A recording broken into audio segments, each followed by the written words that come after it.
आज के इस सेगमेंट में हम लोग डिस्कस करने वाले हैं कुछ मोस्ट इंपॉर्टेंट ऑब्जेक्टिव टाइप के क्वेश्चंस और उसके आंसर्स। ये जितने भी क्वेश्चंस हैं ये आपके बीएससी सेकंड सेमेस्टर फिजिक्स का जो पेपर होता है thermal physics and semiconductor devices, तो उसमें पार्ट बी जो सेमीकंडक्टर डिवाइसेस का होता है उसका यूनिट नंबर 7 से सारे रिलेटेड हैं। देखिए यहाँ पे ये जो आपका एक थ्योरी का पेपर होता है इसमें दो पार्ट होते हैं thermal physics and semiconductor devices के। तो ये जो थर्मल फिजिक्स के 4 यूनिट हैं इसके सभी यूनिट के ऑब्जेक्टिव टाइप क्वेश्चंस के डिस्कशन के वीडियो ऑलरेडी चैनल पे अपलोडेड हैं। आप लोग हमारे चैनल के प्लेलिस्ट में चले जाइए, वहां पे BSc second semester physics important MCQ करके एक प्लेलिस्ट मिलेगा, वहां पे ये सारे वीडियो आपको मिल जाएंगे। ठीक है, बाकी यहाँ पे यूनिट नंबर 5, यूनिट नंबर 6 और यूनिट नंबर 8 के भी सारे वीडियो अपलोडेड हैं। ठीक है, आज हम लोग स्पेशली डिस्कस करने वाले हैं यूनिट नंबर 7 जो कि ट्रांजिस्टर से जुड़ा हुआ है। ठीक है, तो ये काफी ज्यादा इंपॉर्टेंट हो जाता है क्योंकि ट्रांजिस्टर जो है वो इलेक्ट्रॉनिक्स का एक बहुत ही इंपॉर्टेंट डिवाइस है। ठीक, तो आज अगर आप अपने ट्रांजिस्टर पे पकड़ मजबूत करना चाहते हैं और अपना पूरा कॉन्सेप्ट क्लियर करना चाहते हैं तो इस वीडियो में बने रहिए। मैं जरूर क्वेश्चन सॉल्व करा रहा हूं लेकिन उन क्वेश्चंस के बीच में ट्रांजिस्टर के जितने भी कॉन्सेप्ट हैं वो मैं आप लोगों को अच्छे से समझाते हुए चलूंगा। ठीक है, तो शुरू करते हैं हम अपने इस सेगमेंट को। यहां पे है आपके सामने क्वेश्चन नंबर 1। क्वेश्चन नंबर 1 है ए junction transistor is called bipolar device. यहां पे बाइपोल लिखा है, बाइपोलर भी बोलते हैं bipolar device because in it junction transistor को द्विध्रुवीय डिवाइस कहा जाता है क्योंकि इसमें देखिए, क्योंकि जो ये जो ट्रांजिस्टर होता है ना, इसमें ट्रांजिस्टर में जो करंट फ्लो होता है वो इलेक्ट्रॉन और होल दोनों चार्ज कैरियर्स के द्वारा फ्लो होता है, इसीलिए इसे बाइपोलर डिवाइस कहा जाता है। तो इस हिसाब से देखिए कौन सा ऑप्शन सही है। There are 2 junctions. ठीक है, 2 जंक्शंस होते जरूर हैं लेकिन इसके लिए इसको बाइपोलर नहीं बोला जाता है। नेक्स्ट है both electrons and holes are responsible for the flow of current. बिल्कुल सही। नेक्स्ट ऑप्शन है 2 type of semiconductor P N N are use. ये भी सही है कि पी और एन टाइप के 2 टाइप के ये सेमीकंडक्टर्स को यूज करके हम लोग ट्रांजिस्टर बनाते हैं, लेकिन ये फिलहाल यहाँ पे ये आंसर सही नहीं है। There are 2 terminal. तो पहले तो ट्रांजिस्टर में 3 टर्मिनल होते हैं, 2 टर्मिनल नहीं होते हैं। ठीक है, तो यहां पे बी पार्ट इसका सही आंसर हो जाएगा। नेक्स्ट क्वेश्चन नंबर 2 है the arrow marked in the symbol representation of transistor represents. देखिए जो ट्रांजिस्टर का जब आप सिंबल बनाते हैं तो उसमें जो एरो है वो क्या दर्शाता है। जैसे देखिए मैं यहाँ पे एक ट्रांजिस्टर का सिंबल बनाने जा रहा हूं, ये मैं एनपीएन ट्रांजिस्टर का सिंबल बनाने जा रहा हूं। ठीक है, तो ये हमारा हो गया बेस और ये हो गया हमारा कलेक्टर और ये हो गया हमारा इमिटर। और चूंकि एनपीएन ट्रांजिस्टर तो इसमें एरो बेस से इमिटर की ओर जाएगा। ठीक है, ये एनपीएन ट्रांजिस्टर का मैंने सिंबल बनाया है। तो ये जो एरो होता है ना, ये एरो 2 चीजों को प्रदर्शित करता है। पहला कि ये करंट के डायरेक्शन को प्रदर्शित करता है, यानी एनपीएन ट्रांजिस्टर में जो करंट फ्लो करता है वो बेस से इमिटर की ओर फ्लो करेगा, पहला। और दूसरा ये होल के गति का भी डायरेक्शन प्रदर्शित करता है क्योंकि करंट उसी डायरेक्शन में फ्लो करता है जिस डायरेक्शन में होल फ्लो करता है। समझ में आया? जबकि इलेक्ट्रॉन का जो मूवमेंट है वो करंट के फ्लो के मूवमेंट के अपोजिट होता है, यानी अगर इस डायरेक्शन में करंट और होल फ्लो कर रहे हैं तो इसके अपोजिट डायरेक्शन में इलेक्ट्रॉन फ्लो करेगा। समझ में आया ना? यानी करंट का डायरेक्शन और होल के मूवमेंट का डायरेक्शन सेम होता है, इलेक्ट्रॉन का डायरेक्शन मूवमेंट का इनके अपोजिट होता है। तो यहाँ पे अच्छा सेम चीज पीएनपी में भी लागू होगा। समझ में आया ना? जैसे पीएनपी ट्रांजिस्टर का अगर मैं यहाँ पे सिंबल बनाऊं तो देखिए यहाँ पे ये हो गया, ये हमारा हो गया बेस, ये हो गया हमारा कलेक्टर और ये हो गया इमिटर। अगर ये पीएनपी है तो इसमें जो एरो होगा वो अंदर की ओर होगा, यानी करंट का फ्लो या यूं कहिए होल का जो मूवमेंट है वो इमिटर से बेस की ओर होगा। समझ में आया? पीएनपी। पीएनपी का मतलब ये हुआ ना कि जैसे इमिटर यहाँ पे एन टाइप का है, देखिए इमिटर बेस कलेक्टर, यानी एनपीएन यानी इमिटर एन का होगा, बेस पी का होगा और कलेक्टर अगेन किसका होगा? एन का। अब पीएनपी में क्या हो जाएगा? इमिटर हो जाएगा पी का, बेस हो जाएगा एन का और कलेक्टर हो जाएगा अगेन पी का। समझ में आया ना? तो यहाँ पे अब देखिए क्या कौन सा सही आंसर है। The direction of flow of holes in the emitter region. Next बोल रहा है कि the direction of flow of electron. तो मैंने बोला इलेक्ट्रॉन के फ्लो का डायरेक्शन तो बताता नहीं है ये arrow. The direction of flow of minority charge. Minority charge का यहाँ कोई लेना देना ही नहीं है, मेजॉरिटी का भी नहीं। तो इसका सही आंसर क्या हो जाएगा? ये हो जाएगा होल। समझ में आया ना? ये हो गया दूसरा क्वेश्चन। आगे बढ़ते हैं हम लोग क्वेश्चन नंबर 3 की ओर। यहाँ पे देखिए क्वेश्चन नंबर 3 है द एरो मार्क्ड ऑन, ये ट्विटर लिख दिया है, काफी ज्यादा टाइपिंग मिस्टेक भी है यहाँ पे जहां से मैं ये क्वेश्चन सारे उठाया हूं। ठीक है, तो वो डायरेक्ट आ जाने के कारण यहाँ पे टाइपिंग मिस्टेक हो गया, कई आंसर भी गलत दिए हुए हैं। तो मैं हालांकि लास्ट में आंसर मैं आप लोगों को प्रोवाइड कर दूंगा, लेकिन फिर भी आप लोग यहाँ पे जो मैं डिस्कशन के समय आंसर बता रहा हूँ उसी पे ध्यान दीजिएगा, कई आंसर गलत आपको मिलेंगे। तो यहाँ पे सेम क्वेश्चन है, the mark on the twitter in transistor tells, transistor में उत्सर्जक पर इमीटर, अच्छा सॉरी ट्विटर नहीं इमीटर लिखना चाहिए था इसको, खैर कोई बात नहीं, आप लोग अपना वो छोड़िए जो वो गलती किया है मिस्टेक, मैंने जो बताया बस उतना ध्यान रखिए। एरो क्या बताता है, इलेक्ट्रॉन के सॉरी करंट के फ्लो का डायरेक्शन या होल के फ्लो का डायरेक्शन बताता है। तो देखिए द फ्लो ऑफ इलेक्ट्रॉन, नहीं इलेक्ट्रॉन तो एरो के अपोजिट डायरेक्शन में जाएगा, the direction of flow of current, तो हाँ बिल्कुल सही है, तीसरे का बी पार्ट सही हो जाएगा। पॉइंट ऑफ ये सब कोई मतलब नहीं है, ये इररिलेवेंट है ये सब स्टेटमेंट, ठीक। तो यहाँ पे ये तीसरा हो गया। आगे बढ़ते हैं क्वेश्चन नंबर 4 की ओर। For proper working of a transistor in common circuit, मतलब किसी भी सर्किट में ट्रांजिस्टर के प्रॉपर एक्शन के लिए क्या होना चाहिए, तो चाहे वो ट्रांजिस्टर एनपीएन टाइप का हो चाहे पीएनपी टाइप का, ट्रांजिस्टर को जब भी किसी सर्किट में जोड़ा जाता है तो हमेशा उसका इमीटर जंक्शन जो होता है उसको फॉरवर्ड बायस में रखा जाता है, और जो कलेक्टर जंक्शन होता है हमेशा उसको रिवर्स बायस में रखा जाता है। इस चीज को आप लोग हमेशा याद रखिए। मैं आपको अभी एक यहीं पे सर्किट भी जोड़ के दिखा देता हूं जल्दी से, मैंने नोट्स वाला सेगमेंट भी आप लोगों के लिए यहाँ मेंटेन करके रखा है ताकि आपको कोई प्रॉब्लम ना हो। यहाँ पे देखिए, जैसे यहाँ पे देखिए ये मैं सिंबल बनाया हूं, सिंबल आप लोग नोट डाउन कर लीजिएगा, एनपीएन ट्रांजिस्टर पीएनपी। मान लीजिए ये एनपीएन एक ट्रांजिस्टर है, तो देखिए यहां से शुरुआत करिए, इमीटर बेस कलेक्टर, ठीक है, ये इमीटर बेस कलेक्टर और एनपीएन टाइप का है, यानी इमीटर एन का होगा, बेस पी का और कलेक्टर अगेन एन का। तो इमीटर जंक्शन, ये इमीटर और बेस के बीच का ये जो जंक्शन है, ये जो जंक्शन है इसको बोला जाएगा इमीटर बेस जंक्शन, या मैं ज्यादा कंफ्यूजन ना हो इसलिए मैं सीधे केवल इसको इमीटर जंक्शन बोलूंगा। और दूसरा चूंकि बेस कॉमन है तो अब ये जो बेस और कलेक्टर के बीच का जंक्शन है उसको कलेक्टर जंक्शन या कलेक्टर बेस जंक्शन भी बोलते हैं। अब आपको हमेशा इमीटर जंक्शन को फॉरवर्ड बायस में जोड़ना है, तो अब देखिए इमीटर यहाँ पे एन टाइप का है, तो एन को फॉरवर्ड बायस में जोड़ने के लिए किससे जोड़ते हैं, निगेटिव से। फिर उसके बाद ये पॉजिटिव टर्मिनल यहाँ बेस को कॉमन कर देगा, इस तरह से कॉमन हो जाएगा। अब बचा यहाँ पे कलेक्टर वाले को जोड़िए, तो कलेक्टर जंक्शन रिवर्स बायस में जोड़ना है, तो कलेक्टर एन टाइप का है, तो एन टाइप को हम लोग रिवर्स बायस में किससे जोड़ते हैं, पॉजिटिव से जोड़ देते हैं। तो यहाँ पे ये पॉजिटिव से जोड़ दिए और ये सर्किट कंप्लीट हो गया, बेस तो कॉमन होगा, समझ में आया। तो इस प्रकार से सर्किट जोड़ गया। आप करंट का डायरेक्शन आपको बताना है, तो करंट का डायरेक्शन भी बड़ी सिंपल है। सबसे पहले आप लोग एक करंट यहाँ पे इमीटर वाले को फाइंड आउट कर, देखिए ये निगेटिव टर्मिनल है तो हमेशा करंट निगेटिव टर्मिनल की ओर जाएगा ऐसे, तो ये निगेटिव टर्मिनल की ओर गया, ये हो गया इमीटर करंट। अब उसके बाद यहाँ पे आ जाइए कलेक्टर वाले पे, कलेक्टर वाले में देखिए ये पॉजिटिव है तो पॉजिटिव से हमेशा करंट निकलेगा, यानी कलेक्टर करंट इधर की ओर होगा।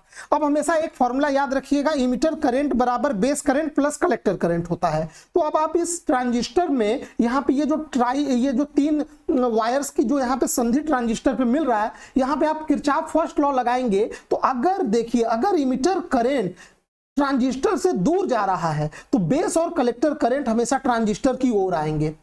यहां पे देखिए, तभी तो आप इमीटर करंट बराबर base current plus collector current लिख पाएंगे, समझ में आया। अगर इमीटर करंट ट्रांजिस्टर की ओर आएगा तो बाकी दोनों करंट ट्रांजिस्टर से दूर जाएंगे। जैसे ये पीएनपी में देखिए ये इमीटर बेस कलेक्टर, ये पीएनपी, तो हमेशा ये इमीटर जंक्शन आपको किस में जोड़ना है, फॉरवर्ड बायस में। तो ये इमीटर पी का बना है, तो पी को फॉरवर्ड बायस में किससे जोड़ देंगे, पॉजिटिव से जोड़ देंगे, समझ में आया। फिर उसके बाद कलेक्टर पे आ जाइए और बाकी जो निगेटिव है वो बेस के साथ कॉमन कर दीजिए। अब यहाँ पे जो कलेक्टर है वो पी टाइप का है, अब कलेक्टर जंक्शन को रिवर्स बायस में जोड़ना है तो पी टाइप को हम लोग किससे जोड़ देंगे, नेगेटिव से जोड़ देंगे, बाकी पॉजिटिव बेस को लेते हुए कॉमन कर दीजिए। फिर से करंट फाइंड आउट करना है तो चलिए ये इमीटर वाले इस बैटरी पे आ जाइए, तो इस बैटरी में यहाँ पे देखिए ये पॉजिटिव से हमेशा करंट चलेगा, तो ये करंट इमीटर की ओर जा रहा है तो इसको इमीटर करंट दे दीजिए। यहाँ पे देखिए ये कलेक्टर नेगेटिव से जुड़ा है तो हमेशा नेगेटिव की ओर करंट जाएगा, तो ये जो करंट नेगेटिव की ओर जा रहा है ये कलेक्टर से आ रहा है तो इसको कलेक्टर करंट आईसी दे दीजिए, आईसी नाम। अब यही फॉर्मूला दोबारा लगाइए, इमीटर करंट बराबर base current plus collector current, यानी इमीटर करंट अगर ट्रांजिस्टर की ओर आ रहा है तो बाकी दोनों करंट जरूर ट्रांजिस्टर से दूर जाएंगे, तभी ना भाई। जैसे मान लीजिए कोई संधि है, एक करंट संधि की ओर आ गया, यहाँ पे मान लीजिए इमीटर करंट, और तो इस फॉर्मूले को लगाएंगे तो अब ये बेस करंट आईबी और आईसी जरूर बाहर की ओर दूर जाएंगे, तभी ना आप आई बराबर आईबी प्लस आईसी लिख पाएंगे। तो ये अगर करंट ट्रांजिस्टर की ओर जा रहा है तो बाकी दोनों ट्रांजिस्टर से दूर जाएंगे, तभी आई बराबर IB प्लस IC आप लिख पाएंगे, ये हमेशा होल्ड करता है। समझ में आया? मेरे ख्याल से आप लोगों को ये अच्छे से समझ में आ गया होगा। नहीं समझ में आएगा आप लोग वीडियो को रिवाइंड करके दोबारा देखिए। आगे बढ़ते हैं, वरना थ्योरी वाले पार्ट में जाके समझिए। चैनल पे चले जाइए, वहां पे प्लेलिस्ट में BSc सेकंड सेमेस्टर के जो यूनिट नंबर 7 का प्लेलिस्ट है उसमें जाइए, वहां पे ट्रांजिस्टर पे सारे वीडियोस पड़े होंगे, आप लोग वहां से ट्रांजिस्टर की पूरी थ्योरी अच्छे से समझिए। यहाँ पे ज्यादा मैं समय नहीं दे सकता वरना वीडियो लंबा हो जाएगा, मेन हमें क्वेश्चन पे फोकस रखना है। तो चलिए यहाँ पे जल्दी से पता करिए, मैंने क्या बोला था, हमेशा emitter junction, emitter base junction kept forward bias and collector base junction kept reverse bias. तो ऐसा तो लग रहा है कि पहले ही पार्ट सही है, ठीक है, तो चौथा का पहला पार्ट सही हो जाएगा। ठीक, हमेशा इमीटर वाला जंक्शन फॉरवर्ड बायस रहेगा और कलेक्टर वाला जंक्शन रिवर्स बायस रहेगा। ठीक है, नेक्स्ट है question number 5, in NPN transistor the flow of electron is. NPN transistor में जो इलेक्ट्रॉन का फ्लो होता है वो कैसे होता है? तो चलिए यहां पे हम लोग चेकआउट करते हैं कौन सा ऑप्शन सही है। तो पहला बोल रहा है from emitter and base terminal into the transistor. तो चेक करते हैं कि क्या इमीटर और बेस टर्मिनल पे इलेक्ट्रॉन जो है वो ट्रांजिस्टर की अंदर एंटर कर रहा है। तो इसके लिए फिर से वापस आइए, एनपीएन ट्रांजिस्टर वाले सर्किट पे फोकस करिएगा, ये वाला जो एनपीएन ट्रांजिस्टर वाला सर्किट है। तो चलिए इमीटर और बेस पे देखते हैं कि इलेक्ट्रॉन ट्रांजिस्टर की ओर आ रहा है कि ट्रांजिस्टर से दूर भाग रहा है। अब देखिए ये इमीटर करंट यहाँ पे ये बाहर की ओर जा रहा है, करंट बाहर की ओर जा रहा है तो जरूर इलेक्ट्रॉन अंदर की ओर जा रहा है। तो चलिए इमीटर में तो समझ में आया कि इलेक्ट्रॉन अंदर की ओर आ रहा है। बेस पे देखते हैं, देखिए बेस में यहाँ पे करंट यहाँ पे ये अंदर की ओर जा रहा है तो जरूर इलेक्ट्रॉन इधर से बाहर की ओर जा रहा होगा। तो इसका मतलब चलिए भाई इमीटर, एनपीएन ट्रांजिस्टर में इमीटर की ओर तो इलेक्ट्रॉन आ रहा है अंदर की ओर इमीटर वाले पार्ट में, लेकिन बेस वाले पार्ट में इलेक्ट्रॉन ट्रांजिस्टर से दूर जा रहा है। तो यहाँ पे ये क्या हो जाएगा, ये पहला ऑप्शन गलत हो गया। क्यों गलत हो गया? क्योंकि इसमें इमीटर वाले जंक्शन पे ट्रांजिस्टर के अंदर की ओर इलेक्ट्रॉन आ रहा है, लेकिन बेस वाले जंक्शन पे ट्रांजिस्टर से बाहर जा रहा है, जबकि यहां बोल रहा है दोनों की ओर अंदर से। तो ये गलत हो गया। बी वाले पार्ट पे आते हैं, from emitter and base terminal out of transistor. तो क्या इमीटर और बेस टर्मिनल पे बाहर की ओर जा रहा है? नहीं, बेस वाले पे तो ठीक है इलेक्ट्रॉन बाहर की ओर जा रहा है ट्रांजिस्टर से बाहर की, लेकिन इमीटर वाले टर्मिनल पे इलेक्ट्रॉन अंदर की ओर आ रहा है। तो ये भी गलत हो गया, सेकंड वाला पार्ट भी गलत हो गया। नेक्स्ट हम लोग तीसरा देखते हैं। तीसरा क्या बोल रहा है, from collector and base terminal into the transistor. तो देखते हैं कलेक्टर और बेस में ट्रांजिस्टर के अंदर की ओर इलेक्ट्रॉन जा रहा है। तो बेस वाले में तो भाई बाहर की ओर इलेक्ट्रॉन जा रहा है क्योंकि करंट इधर अंदर की ओर जा रहा है, और कलेक्टर वाले में भी किधर जा रहा है, बाहर की ओर जा रहा है।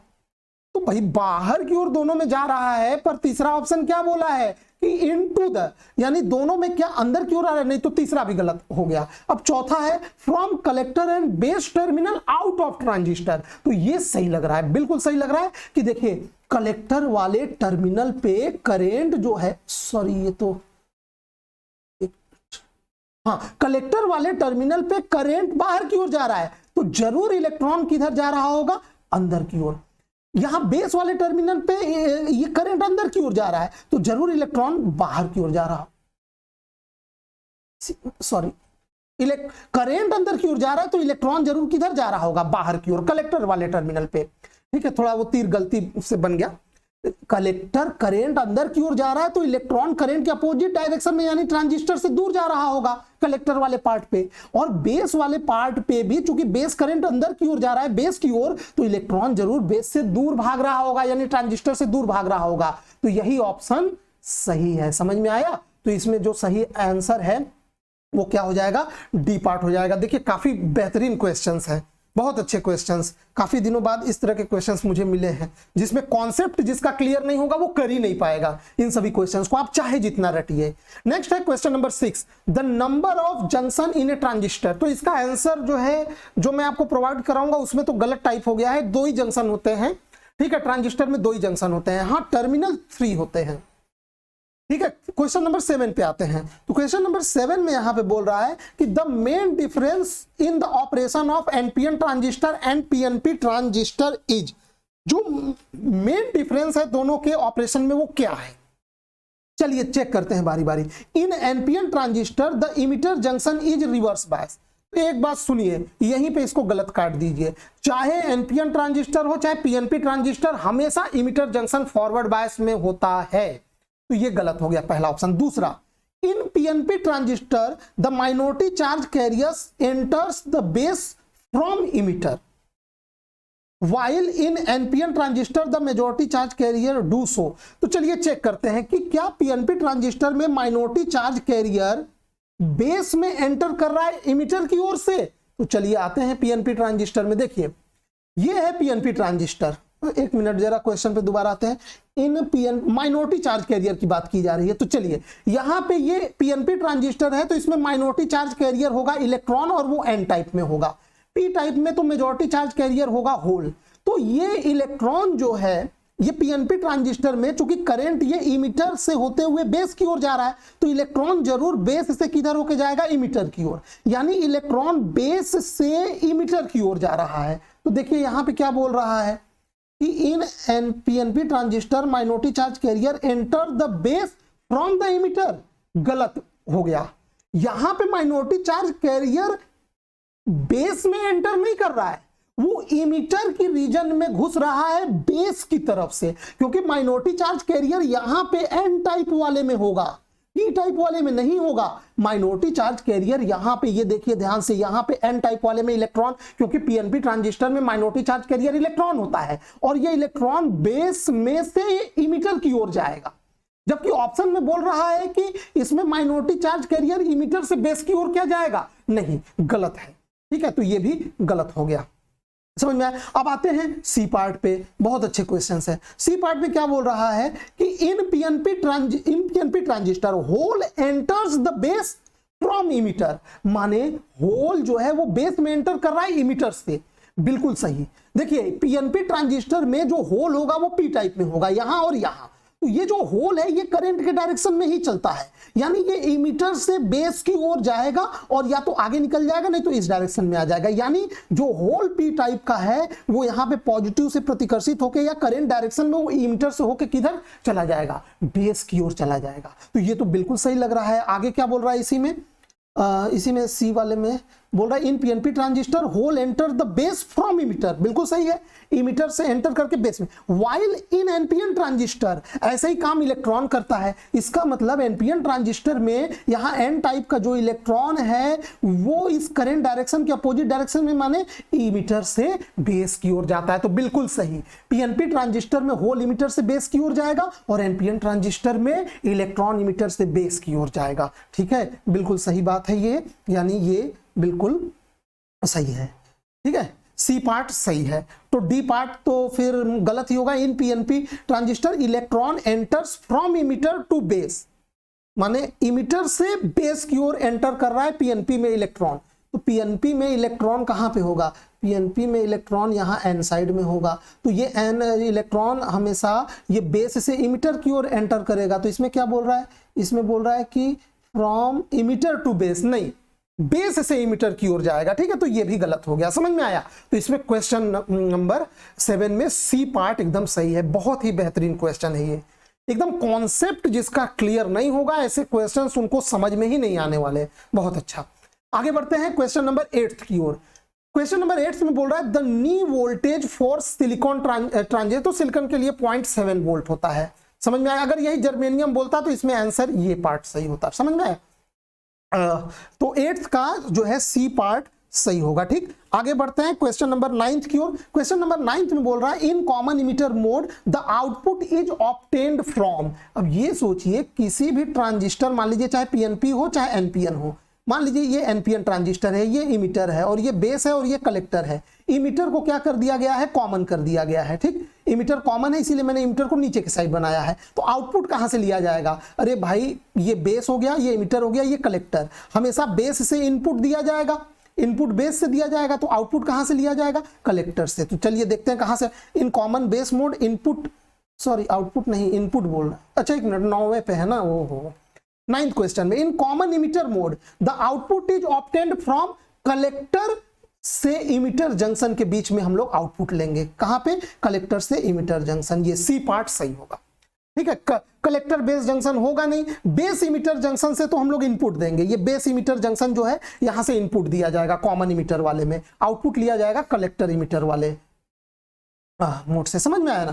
ठीक है, इन कॉमन बेस मोड, अब कॉमन बेस बोल दिया तो चलिए बेस को कॉमन करते हैं। चलिए इसको बनाते हैं, ये हो गया कॉमन बेस मोड। तो बेस को हमें कॉमन रखना है ना, तो इसको बेस को हम लोग नीचे की ओर बनाएंगे। ये बेस हो गया और चूंकि ये कलेक्टर हो गया और ये क्या हो गया, ये हो गया इमीटर हो गया। अब चाहे इसको पीएनपी लीजिए चाहे एनपीएन, चलिए मैं एनपीएन लेता हूं, तो ये इमीटर एन का हो जाएगा, बेस पी का हो जाएगा, कलेक्टर एन का हो जाएगा, और एनपीएन है तो तीर हमेशा बाहर की ओर जाएगा। समझ में आया? अब इसमें क्या बोला है, in common base mode input circuit, तो इनपुट सर्किट क्या हो गया, इमीटर बेस, ये बेस है ना, इमीटर बेस जंक्शन जो है, इमीटर बेस देखिए कहां पे है, इमीटर बेस सर्किट, तो ये 10वें का ए पार्ट ही सही हो गया। ठीक, इमीटर बेस जंक्शन इनपुट हो गया। अच्छा, आउटपुट कहां से लिया जाएगा, कॉमन बेस वाले में आउटपुट लिया जाएगा कलेक्टर बेस जंक्शन पे। समझ में आया, ये कलेक्टर बेस जंक्शन पे आउटपुट लिया जाएगा, या यूं कहिए कलेक्टर से आउटपुट लिया जाएगा, यहां इनपुट दिया जाएगा इमीटर से। ठीक, तो ये भी क्वेश्चन का बिल्कुल क्लियर हो गया। अब हम लोग बढ़ते हैं क्वेश्चन नंबर 11 की ओर। In common collector mode output terminal, अब सोचिए कि कलेक्टर को ही अगर आपने कॉमन कर दिया तो इनपुट आपको हमेशा हर हाल में किससे देना पड़ेगा, बेस से जो देना पड़ेगा। कलेक्टर ही अगर ज्यादातर देखिए बाकी दो केसों में चाहे कॉमन इमीटर हो चाहे कॉमन बेस हो, इन दोनों केसेस में जो आउटपुट लिया जाता है वो लिया जाता है कलेक्टर से, कलेक्टर टर्मिनल से। लेकिन जब कलेक्टर को ही कॉमन कर दिया जाए तो इनपुट बेस से दिया जाएगा और आउटपुट कहां से लिया जाएगा, आउटपुट लिया जाएगा इमीटर से लिया जाएगा। समझ में आया ना? मैं बार बार बोल रहा हूं कि कॉमन इमीटर हो चाहे कॉमन बेस हो, आउटपुट हमेशा हम लोग कलेक्टर से लेते हैं। अब यहां इमीटर कॉमन है तो कॉमन इमीटर में इनपुट हम देंगे बेस से। अब ये कॉमन बेस है, बेस कॉमन हो गया तो इनपुट हम लोग देंगे इमीटर से, लेकिन दोनों केस में हम लोग आउटपुट कहां से लेंगे, कलेक्टर से लेंगे। ये कॉमन इमीटर और कॉमन बेस के लिए। जबकि अगर कलेक्टर ही कॉमन कर दिया जाए, अगर कलेक्टर ही कॉमन कर दिया जाए, कॉमन कलेक्टर, तो आप इनपुट देंगे बेस से और आउटपुट लेंगे इमीटर से। तो यहां पे जो इसका सही आंसर है वो हो जाएगा बी पार्ट। ठीक है, तो 11वें का जो बी पार्ट है वो आपका सही आंसर हो जाएगा। आगे बढ़ते हैं क्वेश्चन नंबर हम लोग 12 की ओर। ठीक है, सारे कॉन्सेप्ट एकदम क्लियर कर लीजिएगा, किसी भी प्रकार का कोई आप लोगों को कंफ्यूजन नहीं रखना है। Question number 12, to plot the input characteristics of a transistor the quantity kept constant. तो जब भी इनपुट कैरेक्टरिस्टिक्स ड्रॉ किया जाता है तो आउटपुट वाले वोल्टेज को कांस्टेंट रख दिया जाता है।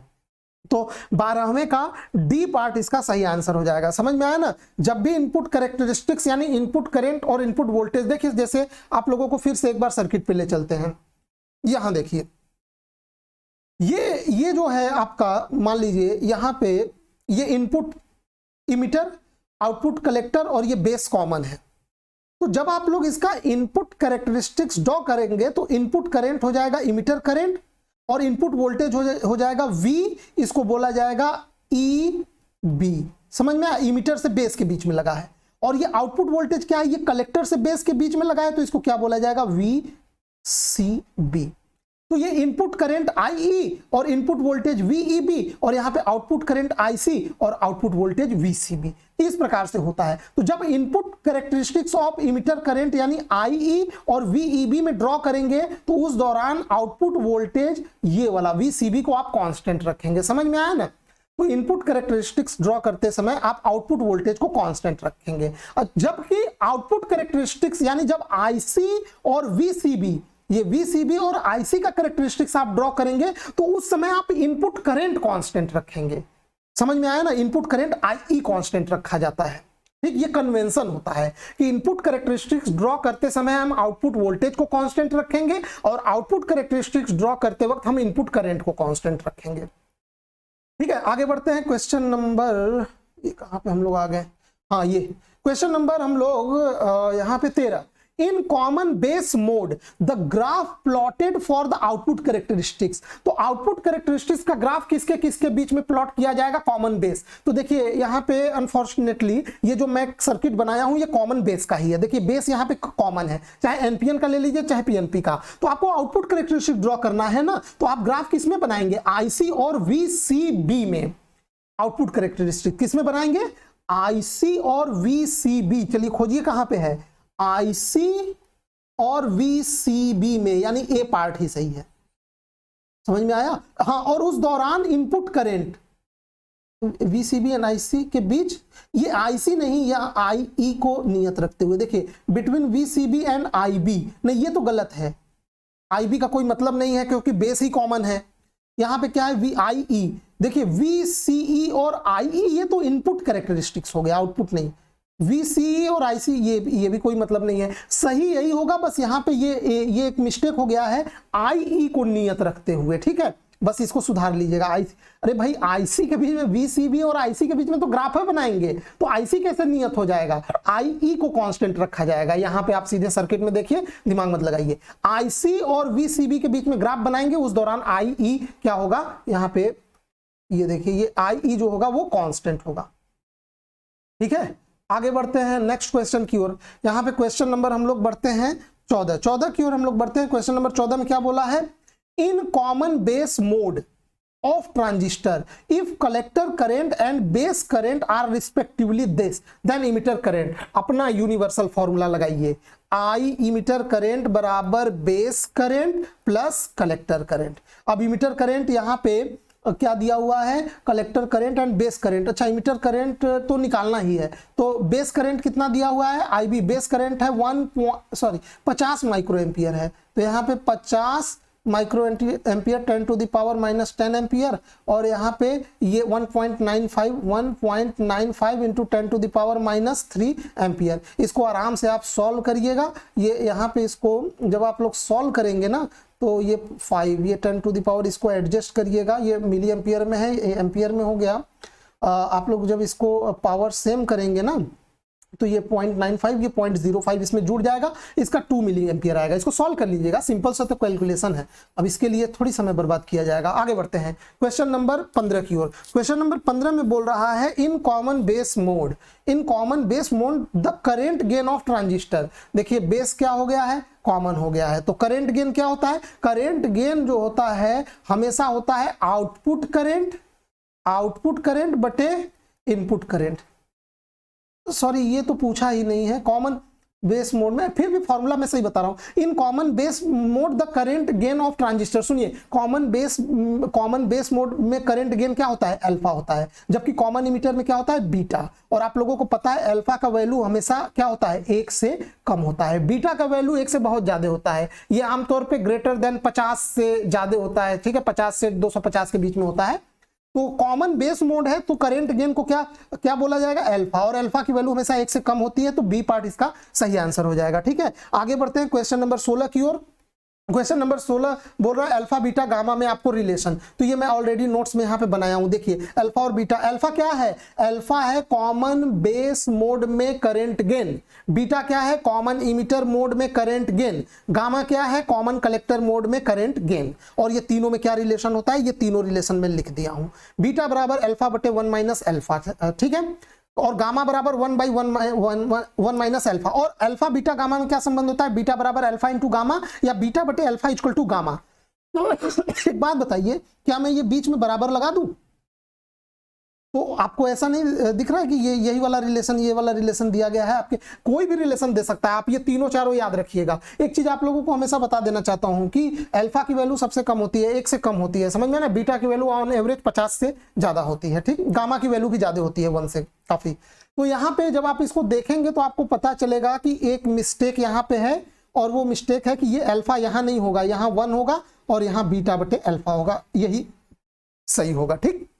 आप लोग इसको मॉडिफाई कर लीजिएगा, मतलब अपना सही कर लीजिएगा, ठीक है। 16। अब आगे बढ़ते हैं क्वेश्चन नंबर 17 की ओर। क्वेश्चन नंबर 17 में बोला है कि if beta for transistor is 24, यानी बीटा की वैल्यू दी गई है 24, then the value of alpha. तो बिल्कुल आप अल्फा की वैल्यू निकाल लीजिए, अल्फा की वैल्यू यहाँ पे ये फॉर्मूला है ना, देखिए ये क्या है, ये अल्फा बराबर यहाँ पे बीटा और अल्फा में रिलेशन है, तो यहाँ बीटा और अल्फा में रिलेशन है, आपको अल्फा दिया गया है और बीटा का वैल्यू निकालना है, सॉरी बीटा दिया गया है, अल्फा की वैल्यू निकालना है, तो आप आराम से उस फॉर्मूले को लगा दीजिए, अल्फा बीटा में रिलेशन है, आप आराम से अल्फा की वैल्यू निकाल लेंगे। ये आप लोगों को मैं होमवर्क दे रहा हूं, और हमेशा याद रखिएगा, देखिए यहाँ पे बीटा की वैल्यू कितनी है, 24, 1 से बहुत ज्यादा है। जब आप अल्फा निकालेंगे तो आप पाएंगे कि अल्फा की वैल्यू जो आएगी वो 1 से कम आएगी। अब इसका मैं आंसर आपको नहीं बताऊंगा, आप कमेंट में आप लोग बताइएगा, क्योंकि अब इतना तो आप कर ही लीजिए, फॉर्मूला ही बता दे रहे हैं, बीटा दिया, अल्फा का मान निकालना है। Next question, the alpha parameter of transistor. देखिए अल्फा का मान 0.95 यहां पे दिया गया है। It is used in common emitter circuit. तो अगर कॉमन इमीटर सर्किट में इसको जोड़ा गया है तो कॉमन इमीटर का करंट गेन क्या होता है, beta. Then the maximum current gain will be, यानी एक तरह से बीटा का, इनडायरेक्ट वे में बीटा का मान पूछ रहा है, तो निकाल लीजिए बीटा बराबर क्या होता है अल्फा बटे 1 माइनस अल्फा, यहां पे रख दीजिए अल्फा का मान रख दीजिए, बीटा का वैल्यू निकल आएगा, सिंपल सा। तो यहाँ पे बस फॉर्मूला लगा, ये भी मैं आपको नहीं बताऊंगा, आप अपने खुद से कैलकुलेट करके आंसर बताइएगा, कमेंट करिएगा कि इसमें आंसर क्या है, ठीक है। प्रश्न पहले समझ में आया कि नहीं? यहाँ पे अल्फा का मान दिया है, यानी कॉमन बेस मोड में करंट गेन अल्फा दिया गया है, और आपको कॉमन इमिटर मोड में करंट गेन पूछ रहा है, तो कॉमन इमिटर मोड में करंट गेन बीटा ही तो होता है, तो अल्फा बीटा का आपको रिलेशन पता ही है, निकाल लीजिए। नेक्स्ट क्वेश्चन है the current gain alpha, alpha का मान दिया है 0.98 in common emitter mode if the base current in 100 microampere then collector current will be. सुनिए, कॉमन इमिटर मोड है ना, तो कॉमन इमिटर मोड का जो करंट गेन होता है वो बीटा, और बीटा इक्वल टू क्या होता है कॉमन इमिटर, इमिटर कॉमन है तो आउटपुट करंट क्या हो जाएगा IC बटे इनपुट करंट क्या हो जाएगा IB। समझ में आया मैं ये कैसे फार्मूले लगा रहा हूं? कॉन्सेप्ट डेवलप कीजिए। अल्फा क्या होता है? अल्फा होता है कॉमन बेस मोड में करंट गेन। अगर बेस ही कॉमन है तो आपको आउटपुट हमेशा कलेक्टर से लेना होगा, तो आउटपुट करंट कलेक्टर करंट बटे इनपुट कहां से देना होगा? इमिटर करंट से। समझ में आया? तो यहां से ये इस प्रकार से फॉर्मूला बनता है, ठीक है। अल्फा करंट गेन है कॉमन बेस मोड में, अब बेस ही कॉमन हो गया तो आउटपुट बचा कलेक्टर करंट, इनपुट बचा इमिटर करंट, और गेन क्या होता है? करंट गेन क्या होता है? आउटपुट करंट बटे इनपुट करंट। इसी प्रकार यहाँ पे कॉमन इमिटर है, अगर इमिटर ही कॉमन है तो आउटपुट लेंगे कलेक्टर से और इनपुट देंगे बेस से, तो आउटपुट करंट कलेक्टर करंट बटे बेस करंट इनपुट करंट, ये हो गया current gain in common emitter mode. ये दोनों इस प्रकार से फॉर्मूले बनते हैं, समझ में आया? अब आप लोग जानते हैं कि इमिटर करंट बराबर क्या होता है? बेस करंट होता है प्लस यहां पे कलेक्टर करंट होता है, इसीलिए तो बोला जाता है कि इमिटर करंट हमेशा कलेक्टर करंट से ज्यादा होगा। इसीलिए तो यहां फॉर्मूले देखिए, इसीलिए तो अल्फा का मान 1 से कम होता है भाई।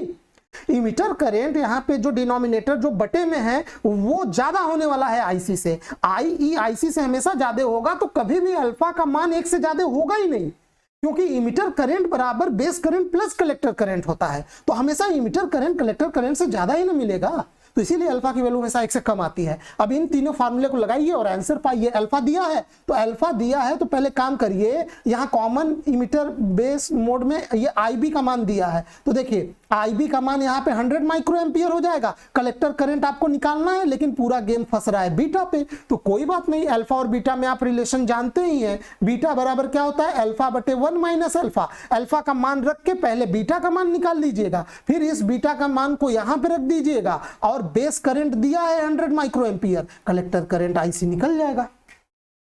कुछ पल्ले पड़ रहा है? कमेंट में करके बताइएगा।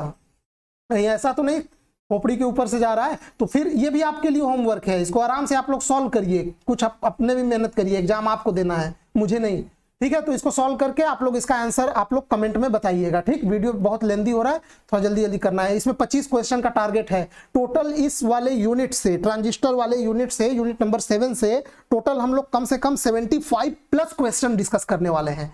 मोस्ट इंपॉर्टेंट, एकदम बेहतरीन 75 प्लस क्वेश्चन, चाहे आपका मेन एग्जाम हो, चाहे मिड टर्म हो, चाहे कोई भी CUET, चाहे किसी भी हायर एग्जाम का कंपटीशन, MSc के लिए या MSc टेक के लिए, जो भी आप कंपटीशन देने वाले हैं BSc के बाद, उन सभी एग्जाम्स के लिए ये सारे क्वेश्चंस रामबाण है। टोटल 75 प्लस क्वेश्चन का टारगेट है। एक एक वीडियो में 25-25 क्वेश्चन करेंगे, तो टोटल 3 पार्ट, यानी ये ट्रांजिस्टर वाले क्वेश्चन यूनिट नंबर 7 का टोटल 3 पार्ट आएगा वीडियो में, ये पहला पार्ट है। क्वेश्चन नंबर 20 की ओर बढ़ते हैं। क्वेश्चन नंबर 20 है in the common collector mode of transistor. देखिए कलेक्टर कॉमन है CC, तो कलेक्टर कॉमन हो गया तो आपको आउटपुट लेना पड़ेगा इमिटर से और इनपुट देना होगा बेस से। द करेंट IE IB और ICR, अच्छा ये तो पूछ ही नहीं रहा है, ठीक है कोई बात नहीं, जो मैं बता रहा हूं वो सब कॉन्सेप्ट का पार्ट है। तो इसमें ये रिलेशन जो है ना, इसको आप लोग याद करिएगा, ये 20वें का A पार्ट होगा, ठीक है, इसमें यही इसका रिलेशन होता है, ठीक है। 19वां छूटा नहीं ना, 19वां हम लोग डिस्कस कर लिए ना, हाँ 19वां डिस्कस कर लिए, ठीक है, 19वां डिस्कस कर लिए। 20वें का A पार्ट आप लोग लगा लीजिए। आते हैं 21वें का। 21वां क्वेश्चन है the incorrect relationship between current gain alpha in common base mode and current gain beta in common emitter mode. देखिए इनमें इनकरेक्ट रिलेशन निकालना है, कौन सा संबंध सही नहीं है। तो एक बात पहले आपको बता दूं, ये वाला भी फॉर्मूला सही है, ये वाला भी सही है और ये वाला भी सही है। जो इनकरेक्ट है वो ए पार्ट है, 21 का ए पार्ट। आप लोग पूछेंगे कि सर ये सब आएगा कैसे, तो बिल्कुल आ जाएगा। ये जो आप लोगों को 3 बेसिक फॉर्मूला बताया हूं ना, अल्फा बीटा गामा, इसी को आप लोग दिमाग लगाइए। ये बीटा का फॉर्मूला अल्फा के टर्म्स में है, आप लोग अल्फा का फॉर्मूला बीटा के टर्म्स में निकालिए, आपको सारे क्वेश्चंस के आंसर मिल जाएंगे। उन्हीं फॉर्मूले से खेलिए, ये तीनों इक्वेशंस मिल जाएंगे आपको, ठीक है।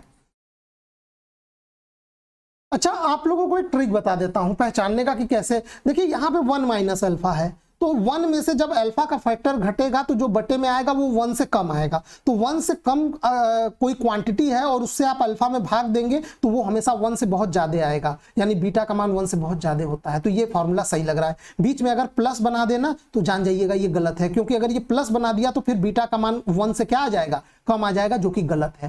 ठीक, यहाँ पे देखिए अल्फा का मान 1 से कम होता है, तो ये बीटा बटे 1 प्लस बीटा है। बीटा में 1 जोड़ दीजिए तो ओवरऑल मान 1 से ज्यादा हो जाएगा, मतलब बीटा से ज्यादा हो जाएगा। तो बीटा बटे बीटा से ज्यादा, तो अल्फा का मान 1 से कम हो जाएगा। अगर आपको एग्जाम में यहाँ माइनस लगा दे तो 1 में से ये घट रहा है तो अल्फा का मान यहाँ पे 1 से बहुत ज्यादा आ जाएगा। तो इसीलिए आप लोग इस प्रकार से पहचान सकते हैं कौन सही है कौन गलत है। और यहाँ पे ये एक फॉर्मूला याद ही रख लीजिए, 1 plus beta into 1 minus alpha equal to क्या होता है, 1 होता है। इसको भी याद रखिए, ठीक, ये वही वाला पार्ट है। तो इसका ए पार्ट, जो फॉर्मूला है वो गलत है, बाकी सब सही है।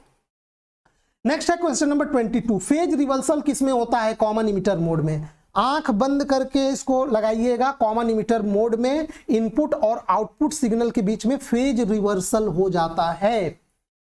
नेक्स्ट है क्वेश्चन नंबर 20। अच्छा, फेज रिवर्सल मतलब समझ रहे हैं ना, कितने का फेज डिफरेंस क्रिएट हो जाएगा, कमेंट में बताइएगा। The power gain of transistor is maximum, common emitter. देखिए जहां भी पावर गेन या एम्पलीफिकेशन की बात आए तो कॉमन इमिटर मोड में ही एम्पलीफिकेशन होता है। समझ में आया। Next question number 24। Question number 24 में बोला जा रहा है, क्वेश्चन नंबर 24 में बोला जा रहा है, as compared to common base mode, in common emitter mode the transistor has.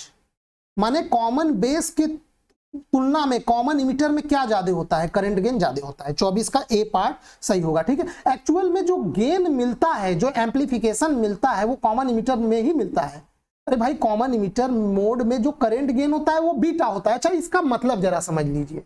देखिए बीटा बराबर क्या होता है, current gain, output current. Beta common emitter है, इमिटर कॉमन है तो आउटपुट कहां से लिया गया होगा, कलेक्टर से, और इनपुट कहां से दिया गया होगा, बेस से। तो अब अगर बीटा का मान लीजिए 24 आ गया, तो 24 बराबर क्या हो गया, आईसी, यानी आउटपुट करंट बटे इनपुट करंट। तो यहां पे आउटपुट करंट आईसी बराबर क्या हो गया, 24 इंटू आईबी। इसका मतलब आपने समझे कि इनपुट करंट का 24 गुना करंट बढ़ जा रहा है। आईसी आउटपुट करंट है, यानी कॉमन इमिटर मोड में जो आउटपुट करंट है वो इनपुट करंट का बीटा टाइम्स मल्टीप्लाई हो जाता है। तो इसीलिए कॉमन इमिटर में करंट गेन जो बीटा होता है वो 1 से बहुत ज्यादा मिलता है। कॉमन बेस मोड में अल्फा होता है। अगर बेस कॉमन है तो अल्फा बराबर, फॉर्मूला जल्दी से बताइए, बेस कॉमन है तो जरूर आउटपुट कहां से लिया गया होगा, कलेक्टर से, और इनपुट कहां से दिया गया होगा, इमिटर से। अब यहां पे आउटपुट करंट जो है वो आईसी बराबर क्या हो जाएगा, अल्फा टाइम्स आईई। अब अल्फा का मान जो है वो 1 से कम आता है, तो आईई टाइम्स समथिंग फैक्टर जो 1 से कम है, तो आईसी का मान तो और कम हो गया ना। यानी इनपुट करंट जो आईई है उससे भी कम हो गया आउटपुट करंट, किसमें, कॉमन बेस मोड में। तो कोई करंट गेन मिलेगा ही नहीं। इसीलिए कॉमन बेस का प्रयोग कभी भी, कॉमन बेस सर्किट का प्रयोग ट्रांजिस्टर के कभी भी एम्पलीफिकेशन में नहीं किया जाता है। कॉमन इमिटर का ही प्रयोग एम्पलीफिकेशन में किया जाता है, क्योंकि कॉमन इमिटर का जो करंट गेन होता है वो 1 से बहुत ज्यादा, जितना 1 से ज्यादा होगा उतना गुना ज्यादा आउटपुट करंट आपको मिलेगा इनपुट के तुलना में। ठीक है, समझ में आ गया होगा। इतना तो मैं थ्योरी में भी नहीं एफर्ट लगाता हूं। ठीक है, तो यहां पे क्या आंसर हुआ 24 का, हाँ, करंट गेन ज्यादा होगा। क्वेश्चन नंबर 25 एक फॉर्मूला है, याद रखिएगा। 25 का जो सही फॉर्मूला है वो सी पार्ट है, इसको याद कर लीजिए, सीधे फॉर्मूला ही होता है। इसको मैं थ्योरी वाले पार्ट में कराया हूं कि ये फॉर्मूला कैसे डिराइव होता है। ठीक, बस इस वाले पार्ट में वीडियो काफी लेंदी हो गया है। इस वाले पार्ट में केवल 25 क्वेश्चन ही, अभी और भी पार्ट आएंगे, इसके 3 पार्ट आएंगे। उन तीनों पार्ट में 25 से करके हम लोग लगभग 75 प्लस हम लोग क्वेश्चंस डिस्कस करने वाले हैं। ठीक है, इस पूरे सीरीज में। ठीक, तो आई होप वीडियो आपको काफी पसंद आया होगा। वीडियो देखने के लिए आपका बहुत बहुत धन्यवाद।